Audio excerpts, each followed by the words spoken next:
Hope you will be fine. By the way, I would like to say everyone, welcome Hemant, how are you? Hello Praveen, how are you?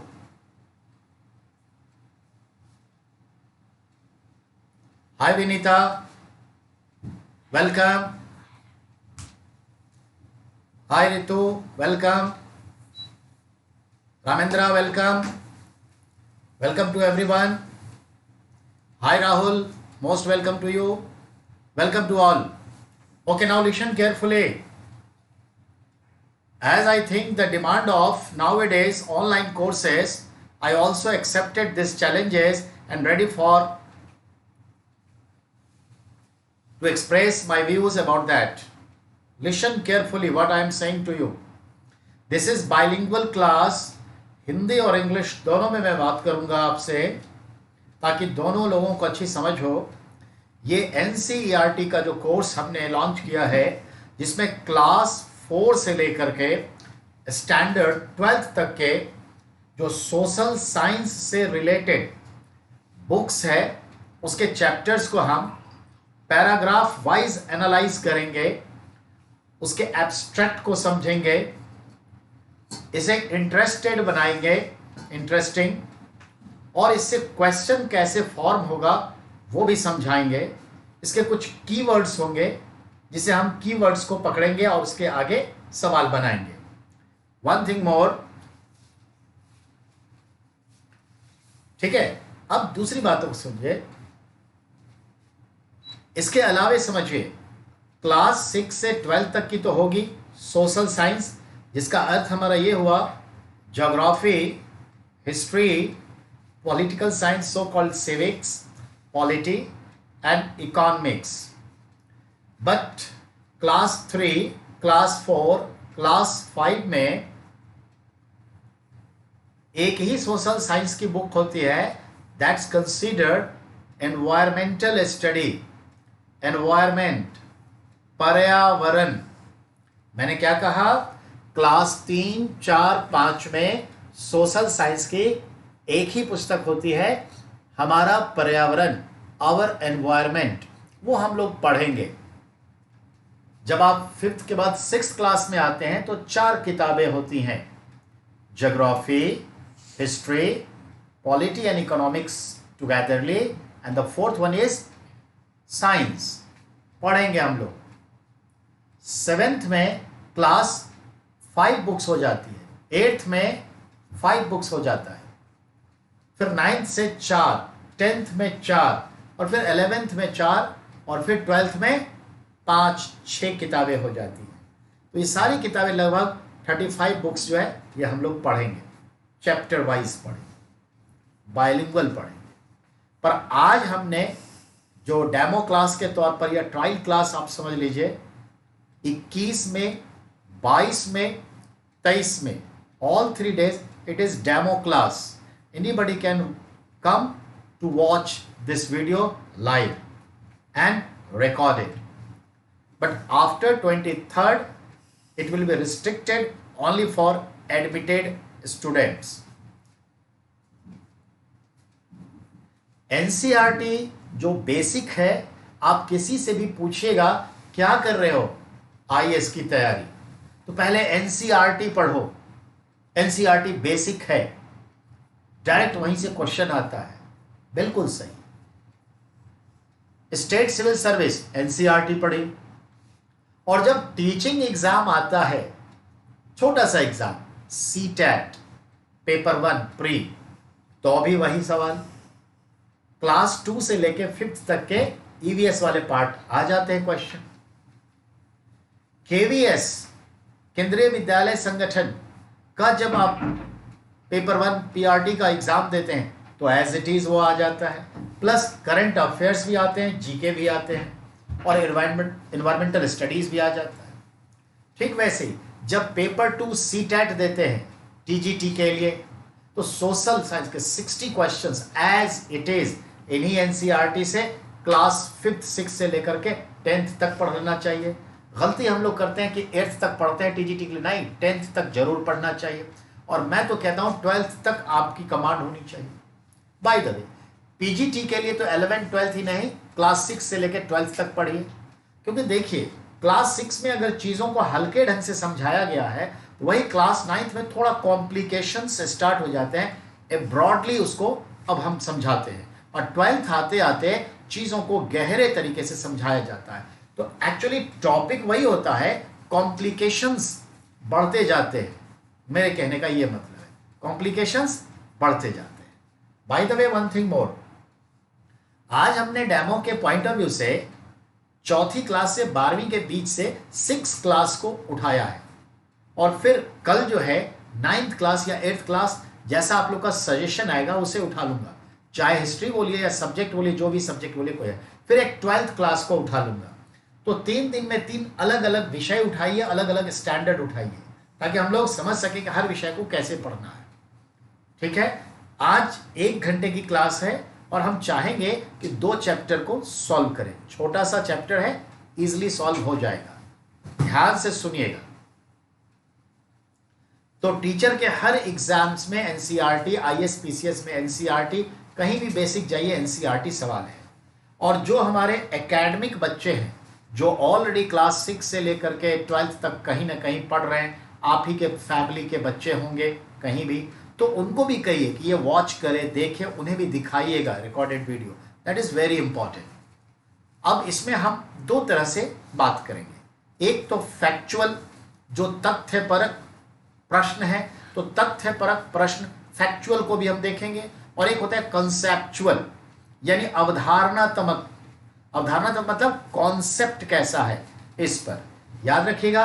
NCERT class 6 से लेकर 12th तक जो 2012 के बाद print होकर आया है, syllabus में काफ़ी चेंजेस है, पुराने और नए के बीच फर्क है। और नए सिलेबस में याद रखिएगा कॉन्सेप्ट पे बहुत जोर दिया गया है, खुद सीखने के ऊपर बहुत जोर दिया गया है। तो जो सीखने की कला है, जो अप्रोच हैं, डिस्कस करने के लिए कहा गया है, और बहुत सारे जो करिकुलम हैं वह टीचर के लिए, प्रिंसिपल के लिए और स्टूडेंट्स के लिए तो है ही। जैसा कि आपको मालूम है, नेशनल करिकुलम फ्रेमवर्क 2005 जो आया, उसके अकॉर्डिंग जो शिक्षा का मोटो, टारगेट, ऑब्जेक्ट रखा गया है, उसको ध्यान में रख करके ये नए 2012 के बाद एनसीईआरटी किताबें, पुस्तकें लिखी गई है। इसको कभी ना भूलें। और जब भी आप एनसीईआरटी की कोई भी किताब पढ़ना शुरू करें, तो मैं आपसे गुजारिश करता हूं कि आप जो 2 शब्द हैं, प्रार्थन है यानी प्रीफेस हैं, उसे भी पढ़िए। टीचर्स के लिए जो एक पैराग्राफ होता है, उसे भी पढ़िए, ये बहुत ज़रूरी है। ठीक है ना, ये ध्यान में रखेंगे।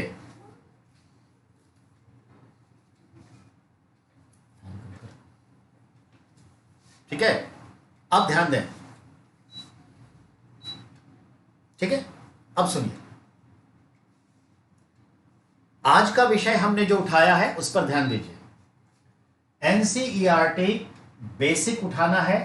वैसे हम क्लास 4th से 12th तक आपको पढ़ाएंगे। 7th क्लास तक मैं आपको साइंस भी पढ़ाऊंगा। 7th के बाद थोड़ा बहुत वास्ट हो जाता है साइंस 8th से, तो उसको हम टच नहीं करेंगे। 6th क्लास का आज सामाजिक एवं राजनीतिक जीवन 1, ये हमारी पुस्तक का नाम है, यानी social and political life.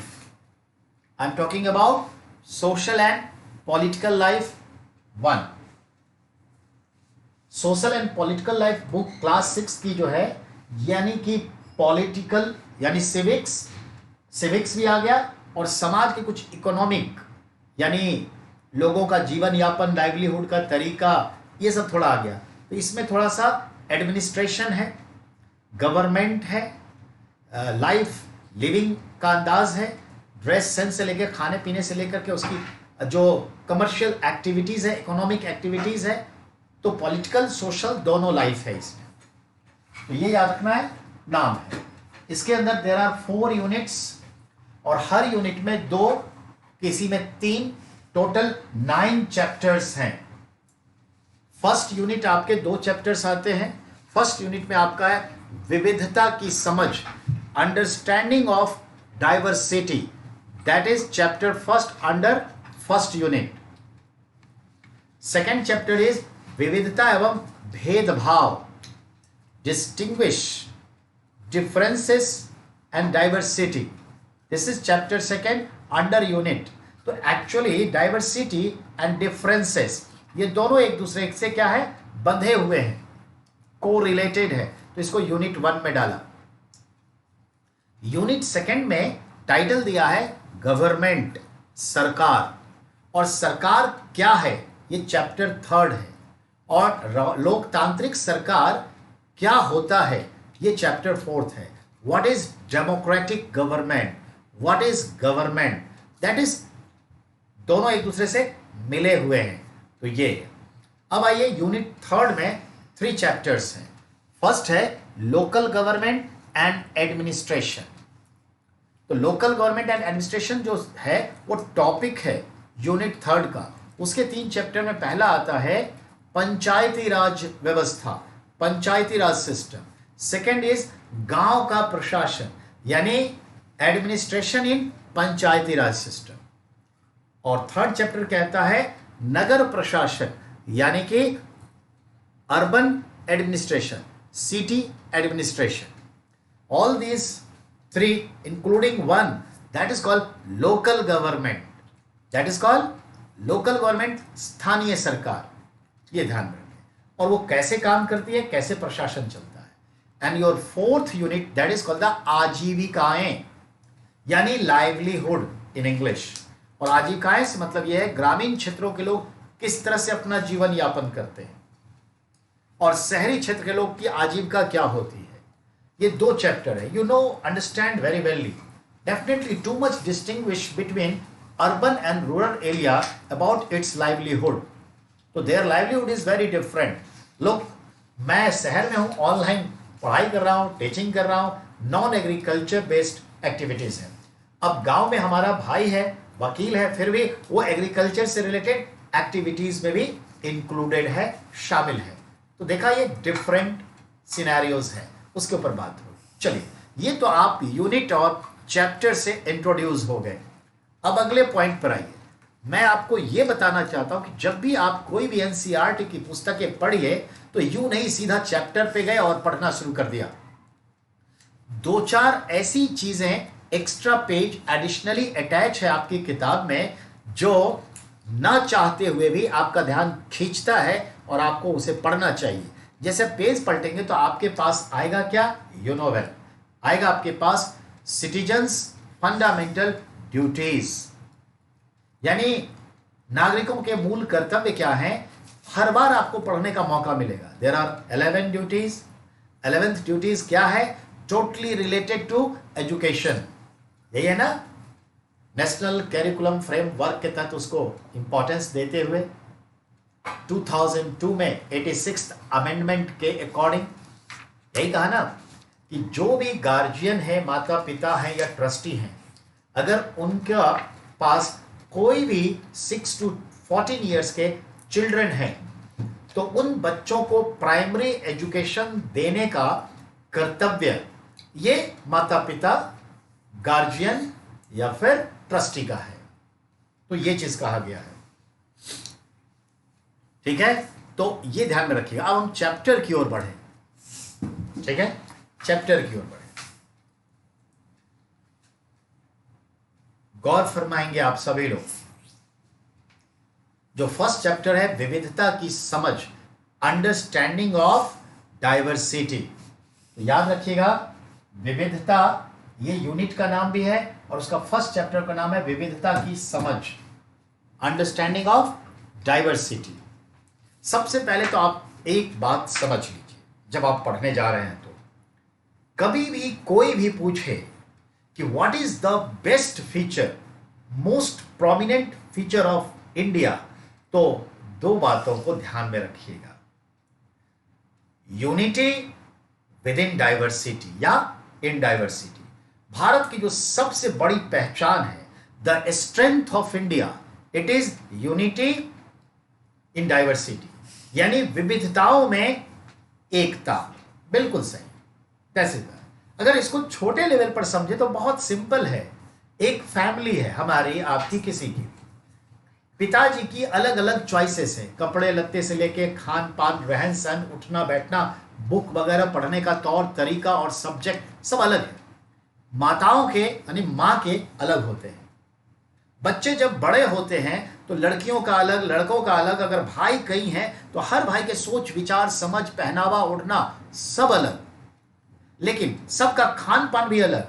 Mummy किसी के लिए राजमा चावल बना रही है तो कोई किसी को छोले पसंद है, तो बोलता है मुझे साग चाहिए, तो मम्मी आज सांभर बना दो, तो मैं आज इडली खाना चाहता हूं। तो डिफरेंट सीन दिखता है, लेकिन सब रहते हैं एक फैमिली वाले यूनिट में। तो ये जो डाइवर्सिटी है उसमें भी यूनिटी है। That is the same thoughts you can apply for India. Different culture, different region, different race, different religion, different colours, different godism, उनके आराध्य पूज्य देवता भी अलग, लैंग्वेज अलग, नृत्य अलग, ड्रेसिंग अलग, व्यूज अलग, इन सब के बाद खान पान सब अलग। इसके बावजूद भी we are one. So that is called the unity in diversity. So that is the most powerful strength of India. And second point वो है आपका रिलीजियस टॉलरेंस, धार्मिक सहिष्णुता। क्या मैंने कहा आपसे? भारत की दो सबसे बड़ी पहचान है विविधता में एकता, और दूसरी बड़ी पहचान है धार्मिक सहिष्णुता, religious tolerance. We are near about 7 to 8 religion live in India. Sanatan, so-called Hindu. Later on, Yahudi, Judaism come here. Then come, you know better, Muslims, Christians. Then already emerging under Hindu sections, Bauddha Dharma, Jain Dharma. In 1000 AD, Zoroastrian, Parsi came in India. So nowadays, a special religion you can understand, that is the Dalai Lama, Karmapa Lama, Lama, बौद्ध का special sect वो भी भारत में है। श्वेतांबर, दिगंबर, हीनयान, महायान, वैष्णव, शैव, a lot of ways of religion and sects। और ये जो धार्मिक सहिष्णुता है हम सबको डाइजेस्ट कर लेते हैं। कभी कभी हम एग्रेसिव हो जाते हैं, होना नहीं चाहिए। तो ये जो है हमारी सबसे बड़ी ताकत है। जो भी आए, Hun, Kushan, Shakas, Pahlav, Aryans, Greek, Roman, Roma, all are come and settle down here. Muslims, Christians, Portuguese, Dutch, Swedish, French, Danish, so many people, and one by one settled here and mingling so betterly. That's called the Ganga Yamuna Sanskriti. So that is the strength of India, religious tolerance and unity in diversity. ये पहचान है, ये ध्यान में रखिएगा। ये पूरा chapter आपका इसी के ऊपर है, ठीक है। अब सुनिए जो मैं कहने जा रहा हूं। चैप्टर फर्स्ट में आपको जो इस विविधता की समझ बताया है, तो देखिए ये किसके लिए है बुक? 6th क्लास के बच्चों के लिए। 6th क्लास के बच्चे का एज क्या है? 10 वर्ष से लेके 12 वर्ष के बीच के बच्चे हैं, यानी जस्ट टीन एजर बिफोर। 13वें साल से टीन एजर कहलाते हैं, 10 और 12, यानी अब बचपना उनका जाने वाला है और यौवन आने वाला है। उस बीच में ये बच्चे हैं जो बचपना भी वो छोड़ नहीं पाते और यौवन जो आता है उसका भी, उससे भी शर्माते हैं। तो ऐसे सिचुएशन में ये बच्चों को समझना पड़ेगा ना कि भैया एवरी पर्सन हैज रूम, सब के लिए जगह होना चाहिए। यहाँ रूम का मतलब जगह नहीं है, यहाँ रूम का मतलब है हृदय में स्थान होना चाहिए। सब प्यार से रहे इस देश में, सबका ये देश है, ये मतलब है। तो याद रखना है, हम उस बच्चों को समझाएंगे एज ए टीचर। तो अंडरस्टैंड करिए, उन्हें तो एक समझ में आनी चाहिए ना कि देखिए लड़का क्या होता है, लड़की क्या होती है। नहीं, किसान कौन होते हैं, व्यापारी कौन होते हैं, सरकार कैसे चलती है, परिवार कैसे चलता है, सबके खाने का अलग है, भारत की ज्योग्राफी अलग है, कहीं चावल और मांस मछली का खाना होता है, कहीं शाकाहारी होते हैं, कहीं मांसाहारी होते हैं, कहीं के लोग ऊनी वस्त्र पहनते हैं, कहीं कॉटन पहनते हैं। तो ये सब उनकी ज्योग्राफी, ट्रेडिशन, हिस्ट्री, क्लाइमेट को बताते हुए से बताना है कि there are many causes of diversity find in India. Bharat में इस विविधता को देखें तो कई कारणों से होता है, क्योंकि यहाँ पे क्लाइमेट अलग अलग है। Because India is situated according to geography in two climatic zone, tropical climate, subtropical climate. There are different soils, red soils, laterite soils, लाल मिट्टी, काली मिट्टी, पीली मिट्टी, जलोढ़ मिट्टी, mountain soil, desert soil, a lot. तो क्रॉप्स ही बदल जाएगा, क्लाइमेट बदलेगा, क्रॉप्स बदलेगा, खान पान अलग है। ये डाइवर्सिटी समझाने के लिए चैप्टर लिखा गया है। तो मैं आपको बताऊं, इस चैप्टर में एक कहानी है, छोटा सा। पाउली सेनगुप्ता नाम के एक बंगाली राइटर हुई, पाउली सेनगुप्ता। तो पाउली सेनगुप्ता क्या कहती हैं, वो एक किताब लिखी। क्या किताब लिखी? किताब का नाम भी बड़ा अच्छा है, द लाइट्स चेंज्ड। ठीक है, द लाइट्स चेंज, ध्यान देना है। पाउली सेनगुप्ता एक महिला हुई, राइटर हुई, बंगाली। उनकी एक कहानी है द लाइट्स चेंज, और उसके आधार पर एक कहानी दिया। ध्यान दें, जब भी हम कोई सिमिलर चीजें देखते हैं तो मन होता है कि उसके साथ बातचीत करें, फ्रेंडशिप करें, डेफिनेटली। यानी जो अच्छा लगने लगता है उसके साथ मिलना जुलना होता है, ठीक है ना।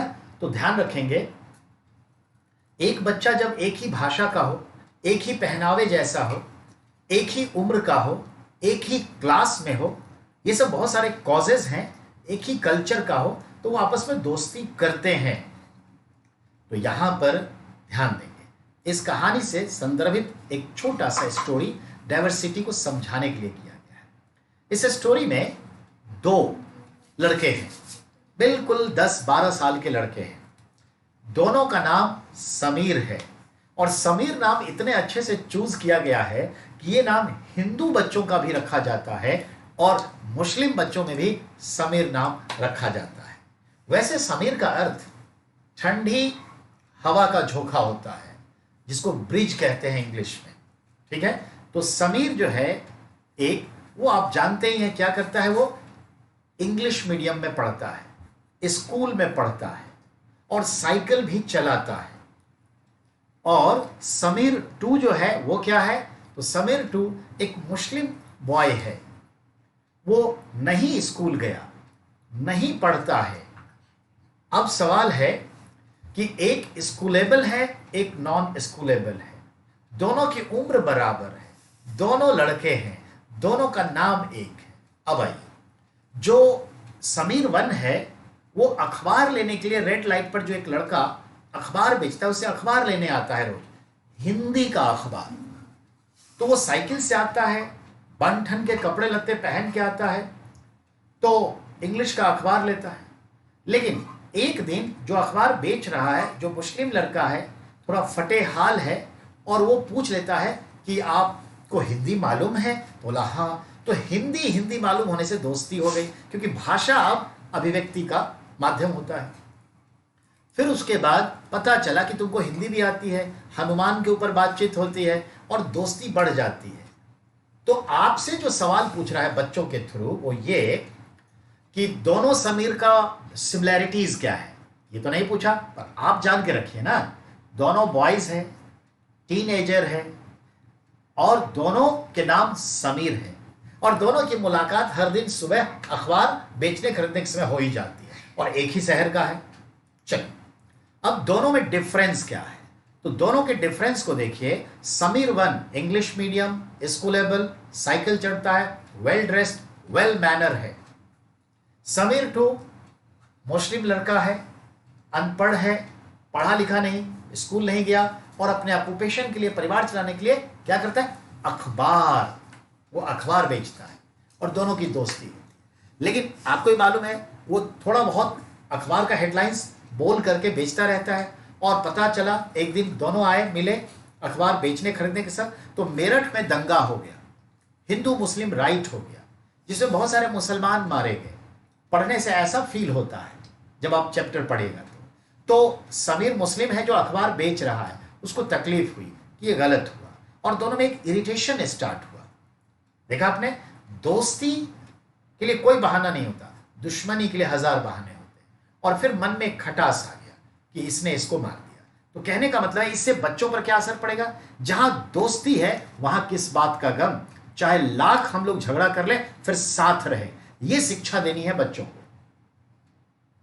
अभी देखिए कोरोना ने, जमातियों ने फैलाया, ऐसे बहुत सारी बातें हो गई। एनआरसी के ऊपर कितना शाहीन बाग हो गया। लेकिन 4 दिन पहले मैंने फेसबुक पर अखबार का एक न्यूज शेयर किया था, जिसमें बिहार जाने वाले 2 दोस्त थे जो गुड़गांव की तरफ से बिहार जा रहे थे। एक मुस्लिम था, एक हिंदू। और हिंदू दोस्त को कोरोना हो गया और रास्ते में उस अपने मुसलमान दोस्त के गोदी में दम तोड़ा है। तो इससे बढ़िया इंटीग्रिटी और क्या हो सकती है? इतनी बड़ी डाइवर्सिटी ऑफ रिलीजन और यूनिटी यही है कि एक हिंदू दोस्त मुसलमान के गोदी में दम तोड़ रहा है, कोरोना पेशेंट। तो यही बच्चों को शिक्षा देनी है। चलिए, आप तो समझ गए अब दोनों समीर का। अब अगले पॉइंट पर आइए। अब अगले पॉइंट पर हम देखें तो आपके अब क्वेश्चंस निकलेंगे। क्वेश्चंस क्या निकलेंगे तो गौर फरमाइए। सबसे पहले अब ये बात करें कि विविधता को हम कैसे समझें। ये आपका चैप्टर 1 का ही पार्ट चल रहा है, पेज नंबर 9 है हिंदी मीडियम में, तो ये ध्यान रखिएगा, इस पर दिया हुआ है। तो समझिए कि विविधता को कैसे समझे, ये बताता है। तो सबसे पहले देखिए कि लोग यात्रा क्यों करते हैं। एक सवाल उठाया पैराग्राफ में, why the people travelling. Very simple, हम आप खुद पर सोचिए ना। मैं बिहार से दिल्ली आया, किस लिए? गुड एजुकेशन के लिए। अब मैं दिल्ली में ही ठहर गया, क्यों? That is a good life and good occupation. अब मैं यात्रा करता हूं, कभी कसौली कभी मसूरी, क्यों? Tourism, to visit India. Sometimes I travel to back to our home, Darbhanga district Bihar. हमारी वहां प्रॉपर्टी है, उसे देखने जाना है। हमारे माता पिता हैं, उनसे मिलने जाना होता है, फ्रेश फील करने के लिए जाना होता है, अपनी पहचान बनी रहे। तो कुछ लोग व्यापार के लिए, ट्रेड के लिए, कुछ लोग टूरिज्म पॉइंट ऑफ व्यू से, कुछ लोग पढ़ाई के लिए, कुछ लोग बिजनेस व्यापार के अलावा पॉलिटिक्स के लिए, और भी रेयर है कारण है जॉब के लिए ट्रैवल करते हैं। हर चीज हर जगह मौजूद नहीं होती, तो किसी को किसी चीज की जरूरत है तो ट्रेड होगा, लोगों का आना जाना होगा, ये मतलब है। तो इसमें बच्चों को समझाया है द पीपल वाई ट्रेवल।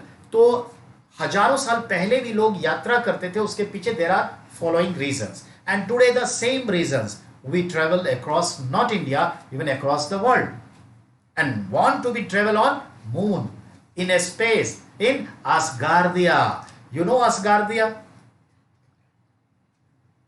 कुछ देश मिलकर के हमारे अर्थ के एटमॉस्फेयर में एक देश का निर्माण किया है, एक शटल भेजा है, सैटेलाइट शटल, तो उसका नाम है असगार्दिया। चलिए, ये तो समझ गए। अब अगले पॉइंट पर आए। इस विविधता को समझाने के लिए दिखाया है कि हर जगह जहां पर जैसी ज्योग्राफी होती है, जिस चीजों का वहां पे उपज होगा, कहीं पे चावल का तो कहीं पे गेहूं का, कहीं पशु ज्यादा होंगे तो कहीं फिशरीज होगी समंदर के किनारे, तो वही उसके खान पान का, लाइफ स्टाइल का हिस्सा हो जाएगा। जहां गर्मी होगी कॉटन होगा, कॉटन क्लॉथ पहनेंगे। जहां पे कोल्ड क्लाइमेट होगा वहां पर ऐसे जानवर पशु होंगे जिनके बाल लंबे होंगे, तो उसे उलन क्लॉथ बना के उलन क्लॉथ पहनेंगे। तो हर जगह का है। तो लोग अपने लोकल रिसोर्सेस का इस्तेमाल करते हैं लाइवलीहुड के लिए, और वो उसकी आर्ट, कला, कल्चर का हिस्सा बन जाता है। तो यहां पर बहुत अच्छे से समझाने के लिए कोशिश किया गया है कि व्हाट इज डाइवर्सिटी। तो यहां पे 2 उदाहरण लिए गए हैं। एक उदाहरण मैं आपको बताना चाहता हूं, ठीक है, एक उदाहरण बताना चाहता हूं कि लद्दाख और दूसरा केरल। अब जरा इंडिया का मैप अपने दिमाग के सामने लाइए। लद्दाख एग्जैक्ट नॉर्थ जाइए, और नॉर्थ में जो जम्मू कश्मीर है अब तो दो पार्ट में बट गया है, तो एक हो गया है आपका लद्दाख नॉर्थ ईस्ट में, और दूसरा जो है जस्ट केरल, ये कहां है? साउथ वेस्ट में। ध्यान देंगे, साउथ वेस्ट में केरल है और नॉर्थ ईस्ट में लद्दाख रीजन है। तो एक्सट्रीम पॉइंट है नॉर्थ और साउथ का, उन दोनों की डाइवर्सिटी को दिखाने के लिए उठाया गया है। And I would like to be say there is a statement you have to be remember, it will be become your question. Listen, किसी क्षेत्र की विविधता पर उसके ऐतिहासिक और भौगोलिक कारकों का असर पड़ता ही है। यानी मैंने ये कहा कि किसी भी क्षेत्र की जो डाइवर्सिटी है it is based on their geographical diversity and their economical. तो historical and geographical tradition is to be refined their diversity. अब नेक्स्ट ध्यान दीजिए, लद्दाख के बारे में बात करते हैं। As you know that very beautiful place Ladakh. सुनना है, according to your 6th class book, Ladakh in Jammu Kashmir part because old book, तो आज क्या बोलेगा? Ladakh is a union territory in India north east part. आज उसकी सीमा कहां से लगती है? चाइना से। चाइना का एक पार्ट तिब्बत से सीमा लगती है। चलिए अब आगे, यानी सेंट्रल एशिया से लगती है, तो सेंट्रल एशिया से लद्दाख की सीमा लगती है। लद्दाख कैसा है? तो हिमालय रेंज का पार्ट है।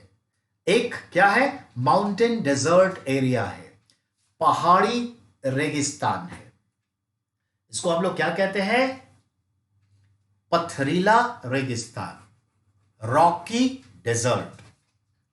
यहां वर्षा की बूंदें बहुत कम होती है, very few rain, scanty rain, 5 centimetre annual rainfall, तभी तो डेजर्ट है।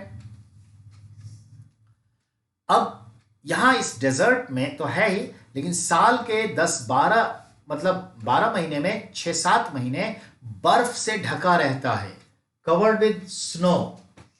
गर्मी के महीनों में जब बर्फ पिघलती है it become the source of drinking water of their local people. तो लद्दाख में गर्मी के महीनों में जो ग्लेशियर पिघलता है बर्फ, वही पीने के पानी इरिगेशन सबके काम आता है।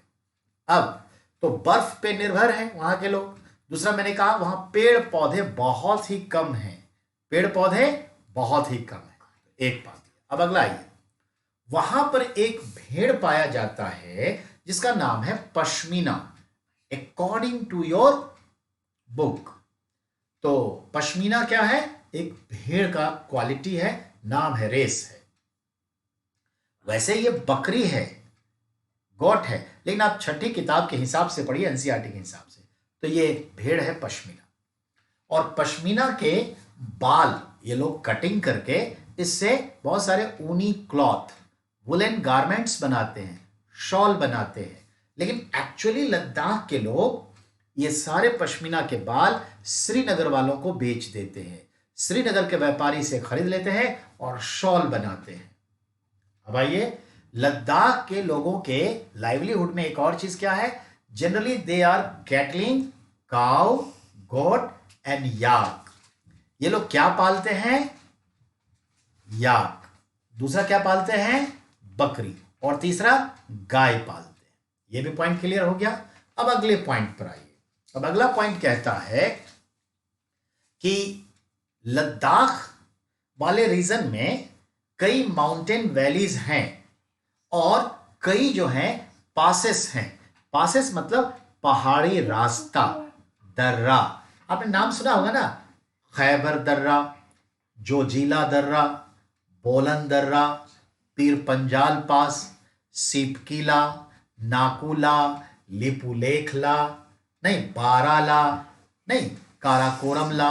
ये रास्ते हैं, पहाड़ी रास्ते हैं, जहां से लोग एक दूसरे से मिलते जुलते हैं। पहाड़ों के बीच रास्ते निकल आते हैं, थोड़ा सा समतल भूमि जो लोग आ जाते हैं। तो ध्यान दीजिए, जो पहाड़ी रास्ते हैं उसके संदर्भ में बात करें तो बात ये कि लद्दाख में कई वैलीज हैं और कई पहाड़ी रास्ते हैं जिससे अक्सर सेंट्रल एशिया के लोग लद्दाख आते रहे और लद्दाख के लोग सेंट्रल एशिया के साथ इंटरेक्ट करते रहे हैं। ठीक है, तो इस ख्याल से देखें तो बहुत सारे जो हैं बौद्ध व्यापारी लद्दाख की ओर आए और लद्दाख के थ्रू बौद्ध धर्म चाइना की ओर, तिब्बत की ओर गया भी। तो लद्दाख के रास्ते ही बौद्ध धर्म तिब्बत पहुंचा। That is question. तिब्बत में बौद्ध धर्म कैसे पहुंचा? लद्दाख के रास्ते। अब अगला पॉइंट बनता है कि लद्दाख को छोटा तिब्बत कहते हैं, small Tibet, it is called Ladakh. अगला क्वेश्चन, भारत के किस क्षेत्र को छोटा तिब्बत कहते हैं? तो आप बोलिएगा लद्दाख। लेकिन थोड़ा सा अलर्ट रहिए, आज हिमाचल प्रदेश के धर्मशाला डिस्ट्रिक्ट में दलाई लामा और उनके अनुयायी जो तिब्बत से निकलकर यहां आए, वो तिब्बत सरकार छोटा तिब्बत भी कहलाता है, पर छठे क्लास के हिसाब से पूछेगा धर्मशाला पे नहीं, लद्दाख पे टिक लगाइएगा। अब आइए यहां पर देखते हैं, लद्दाख में सेंट्रल एशिया के लोग मसाले लेकर आए, कच्चा रेशम लेकर आए, दरियां लेकर आए, ये कारपेट्स लेकर आए, रॉ सिल्क लेकर आए, मसाले स्पाइसेस लेकर आए। तो देखा स्पाइसेस यहां भी बाहर से लाया गया। यहां केरल में हम स्पाइसेस बाहर भेजते हैं, लोग यहां आए स्पाइसेस लेने के लिए, और यहां हम स्पाइसेस ला रहे हैं सेंट्रल एशिया से। अब अगले पॉइंट पर आइए, 400 वर्ष पहले लद्दाख में इस्लाम भी आ गया। सेंट्रल एशिया से इस वैली और पासेस से 400 वर्ष पहले लद्दाख में इस्लाम आया। लद्दाख में इस्लाम कब आया? 400 साल पहले। लद्दाख को क्या कहते हैं? मिनी तिब्बत। तिब्बत में बौद्ध धर्म किस रास्ते फैला? लद्दाख के रास्ते। सेंट्रल एशिया के लोग जो लद्दाख आते तो अपने साथ क्या लाते? Spices, carpet and raw silk. ये क्वेश्चन बन रहा है। अब आइए आगे। तिब्बत में एक बहुत इंपॉर्टेंट कहानी है जो बौद्ध धर्म से जुड़ा है, जिसका नाम है Kesar saga. There are a good story life style of Buddhism, name is Kesar saga. अब ध्यान दें, चूंकि तिब्बत से इनका कनेक्शन रहा, तो तिब्बत के लोगों का एक नाटक है, कविता है, जिसे केसर सागा कहते हैं। वो लद्दाख में बहुत पॉपुलर है, और लद्दाख में जो केसर सागा है पॉपुलर है हिंदुओं में भी, मुसलमानों में भी। यहां हिंदू से मतलब बौद्ध धर्म, याद रखिएगा। So Kesar saga is as usually famous in both of religion, Bauddh religion and Muslim religion in Ladakh. तो लद्दाखियों का जो बहुत ही महत्वपूर्ण पुस्तक है, उसका क्या नाम है? केसर सागा। ऑब्वियसली वो तिब्बती या फिर लद्दाखी भाषा में लिखी होगी। क्यों? ये याद रखिएगा। अगला पॉइंट, लद्दाख में मौखिक रूप से वर्बली कहानियां और नाटक बहुत जो है प्रचलित है, पॉपुलर है यहां के लोग। ठीक है, तो ये याद रखिएगा। अब आगे पॉइंट हम करें तो केसर सागा का इंपॉर्टेंस समझ गए। Now I have to talk about Kerala. Now I have to talk about Kerala and listen carefully. मैंने अब तक बात करी क्या? लद्दाख की। लद्दाख का सारा चीज समझ में आ गया। ठीक, अब केरल आइए। केरल का लोकेशन इंडिया के सबसे साउथ वेस्ट में है, और केरल अरब सागर के तट पर है। यह कर्नाटक और तमिलनाडु से घिरा है। उसके कोस्टल एरिया को मालाबार कोस्ट कहते हैं, मालाबार कोस्ट। ठीक है, तो मालाबार कोस्ट हुआ, अरब सागर का तट हुआ, ट्रॉपिकल जोन से रिलेटेड है। मालाबार हिल्स आपको मालूम है मसालों के लिए जाना जाता है। आप अपने बुक्स के अकॉर्डिंग जरा समझिए। वैसे तो मैं चलूं तो 4 घंटे केरल ही ले लेगा, बुक्स के अकॉर्डिंग चलिए। सुनिए, जहां लद्दाख नॉर्थ ईस्ट में है, वहीं पे केरल साउथ वेस्ट में है। जहां लद्दाख हिमालय के पहाड़ों में है, यहां मालाबार पहाड़ी है। जहां वहां पे रेगिस्तान है पहाड़ी, यहां पे समंदर का किनारा है। वहां पर मसाले लेकर आया था सेंट्रल एशिया के लोग, यहां पर मसाले लेने के लिए आते थे पूरी दुनिया के लोग। पॉइंट समझ में आई बात? अब आइए, वहां के लोग मांस खाते हैं, जो उनका नॉर्मल लाइफ है, दे ईटिंग मीट, और वुलन क्लॉथ पहनते, पश्मीना के या वुलन क्लॉथ। और यहां पर देखिए ट्रॉपिकल रीजन है, वो सब ट्रॉपिकल है।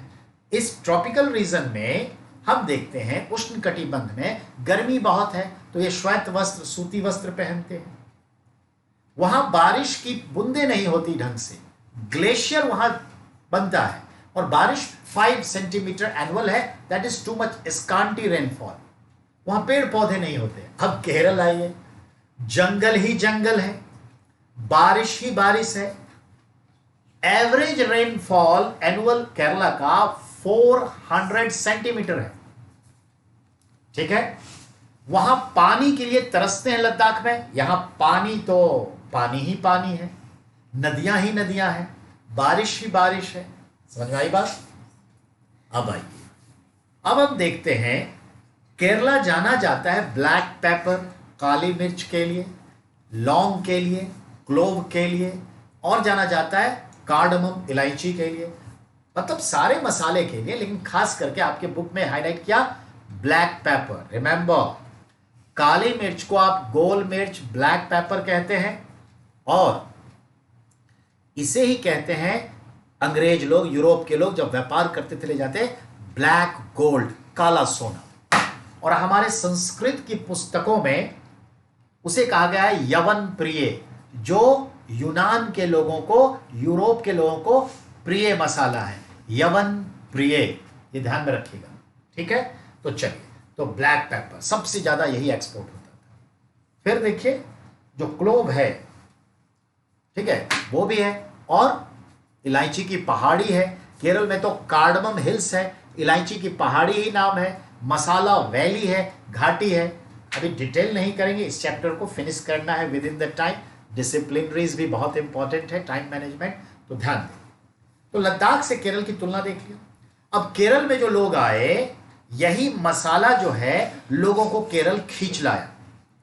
केरल में देखते हैं हर लोग आए, जरा गौर फरमाइएगा, केरल में आते हैं कौन? अरब के व्यापारी लोग। अरब के व्यापारी लोग आते थे और केरल से मसाला लेकर जाते और यूरोप में बेचते थे पुराने समय। अब देखते हैं उसके बाद कौन आया, तो आपको भी मालूम है, यहूदी आए। यहूदी यानी मालूम ही है, ज्यूइश सेटलर। अब ध्यान दीजिए, Isa Masih 1st century AD में जन्म लेते हैं, 1st एडी को, और 32 एडी में डेथ कर जाते हैं, मार दिए जाते हैं उन्हें। तो ध्यान में रखना है, उनका एक शिष्य था, डिसाइपल, सेंट थॉमस। तो भारत की धरती पर पहला ईसाई धर्म आचार्य जो भारत आए वो थे सेंट थॉमस, जो केरल आए, और मालाबार हिल्स में उनके नाम से चर्च है, Saint Thomas church, that is the oldest गिरजाघर चर्च इन इंडिया। तो सेंट थॉमस को भारत में ईसाई धर्म के प्रचार प्रसार का या ईसाई धर्म को लाने वाला कहा गया है।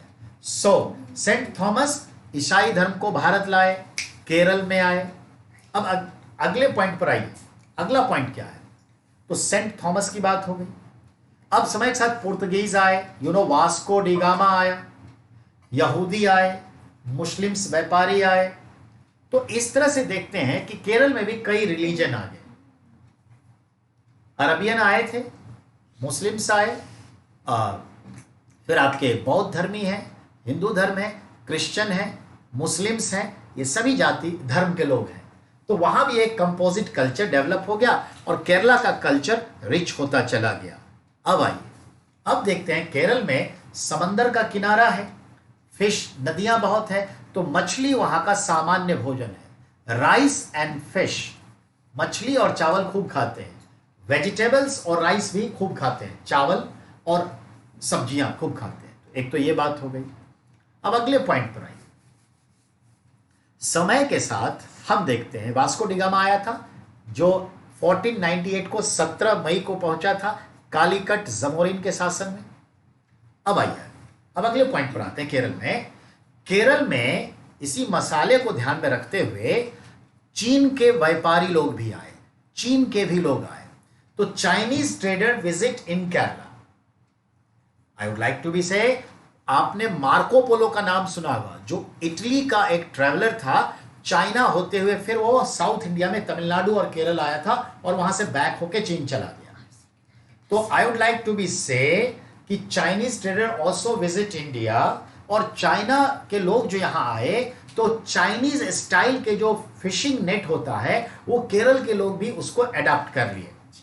तो चाइनीज फिशिंग नेट जो होता है वो बहुत ही अच्छा होता है सी फिशिंग के लिए, रिवर फिशिंग के लिए।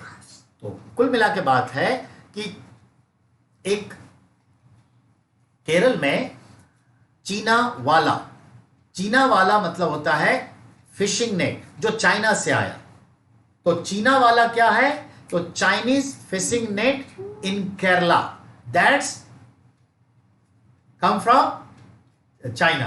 अब आइए, मछली तो उनका कॉमन भोजन है, तो मछली खाने के लिए स्वाभाविक है कि उनको बनाना होगा, फ्राई करना होगा। तो मछली फ्राई करने के लिए मिट्टी के बर्तन होते थे, जिसका नाम पड़ गया चीना चट्टी। तो चीना चट्टी मतलब मिट्टी के बर्तन होते, याद रखिएगा। मलयालम लैंग्वेज में, केरल के मलयालम लैंग्वेज में चट्टी का मतलब होता है मिट्टी का बर्तन। तो चीना चट्टी, वो चाइनीज स्टाइल की चट्टी यहां पे आ गई। तो आज भी देखते हैं केरल में, चूंकि मेरा तो ननिहाल केरला है और हर घर में, बड़े से बड़े घर में मिट्टी के बर्तन होते हैं। कॉफी बनाना, मछली पकाना, ये सब मिट्टी के बर्तन में, तो बहुत टेस्टी फिश बनाते वो लोग मिट्टी के बर्तन में। तो चीना चट्टी एक पॉइंट, ये मछली तलने के लिए यूज किया गया आग में पकी हुई मिट्टी का बर्तन। चीना वाला चाइनीज फिशिंग नेट हो गया। अब आइए, अब हम देखते हैं उनका भोजन भी हो गया। वो लोग एक फेस्टिवल सेलिब्रेट करते हैं ओनम, जिसमें ओनम फेस्टिवल में एक सेलिब्रेशन करते हैं स्नेक बोट रेस, नौका दौड़। तो नौका दौड़ जो होता है वो बहुत सारे नदियों में होता है, बैक वाटर्स एरिया में होता है। चलिए अब अगले पॉइंट पर आइए। अब कुल मिलाकर के आपने केरल और लद्दाख को क्या करना है? कंपेयर करना है और क्वेश्चंस निकालने हैं। बहुत क्वेश्चंस हैं। चीना चट्टी अपने आप में क्वेश्चन है, क्या है? चीना वाला क्वेश्चन है। केरल के लोगों का प्रिय भोजन क्या है? यह क्वेश्चन है। प्लस केरल में मसाले से रिलेटेड बातों का सवाल है। केरल में सबसे पहले कौन आए? यह सवाल है। सेंट थॉमस सवाल है, founder of Christianity in India आप कह सकते हैं। ये सब सवाल केरल से रिलेटेड हो गया। अब आइए, लद्दाख का सारा सवाल डिस्कस कर दिया। केसर सागा क्या है? पश्मीना क्या है? छोटा तिब्बत किसे कहते हैं? बौद्ध धर्म तिब्बत किस रास्ते गया?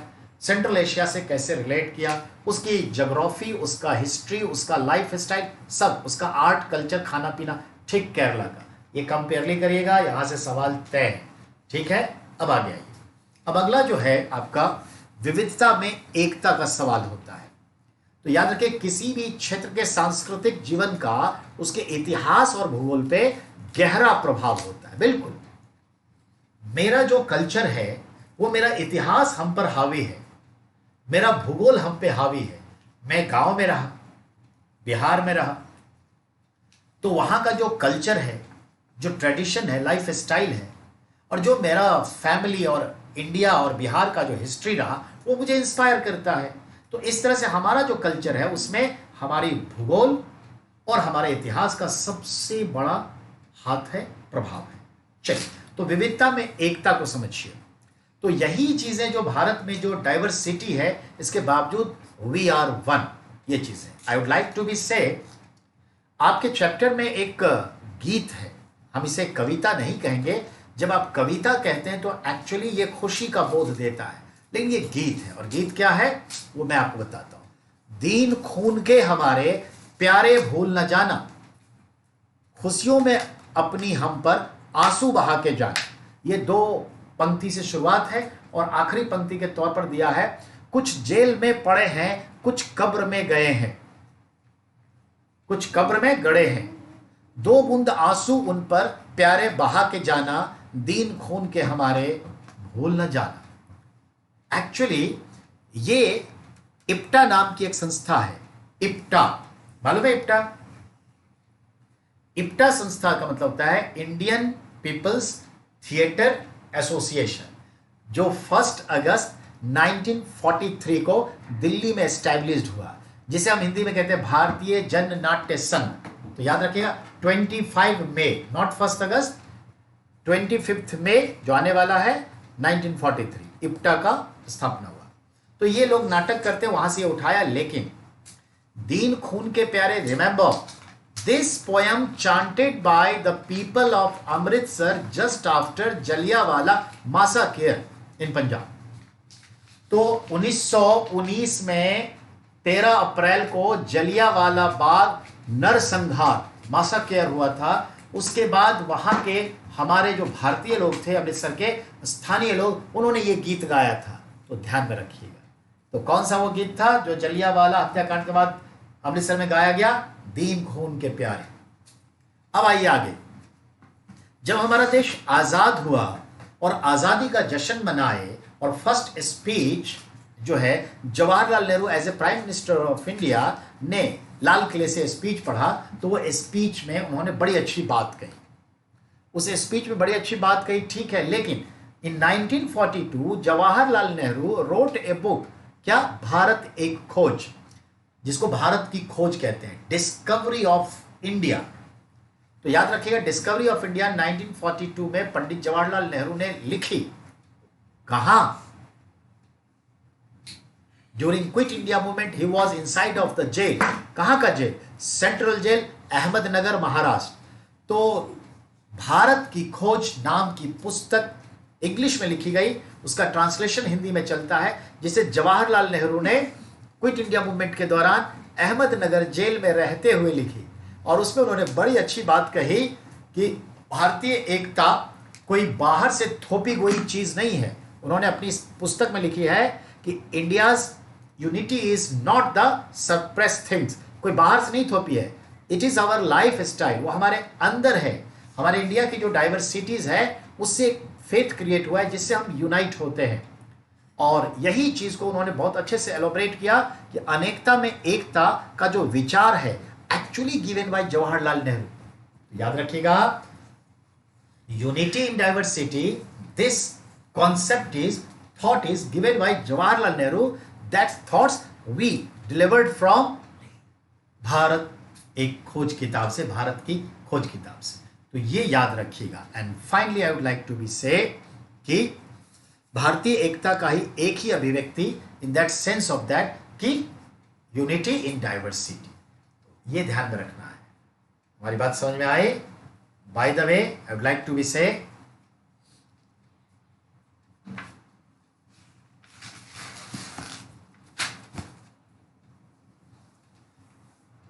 आज तो हम लोगों ने ये देखा, हेमंत, मेरा ख्याल है आप ठीक ठीक समझ रहे होंगे। अगर मैं थोड़ा फास्ट हूं तो कल से मैं आओ थोड़ा स्लो हो जाऊंगा आप सबके लिए। चीज़ों को समझना बहुत जरूरी है। Thank you very much everyone. Listen carefully. Tomorrow we will discuss next chapter, ठीक है, डाइवर्सिटी एंड डिस्क्रिमिनेशन, यानी विविधता और भेदभाव। छोटा टॉपिक है, या आप लोग मुझे व्हाट्सएप पर सजेस्ट कर दीजिए कि कौन से टॉपिक आप लोग पढ़ना चाहते हैं, किस किताब की। आप अपना चॉइस दे दीजिए कल के लिए, उस चॉइस को हम कैश कर लेंगे, ठीक है। तो आज समय समाप्त हो रहा है and I would like to be say come tomorrow same time 4:30 to 5:30, but कल हम 45-40 मिनट के 2 कर देंगे एंड टिल 6। तो कल 4:30 से 6 बजे तक होगा। Thank you very much everyone, thank you.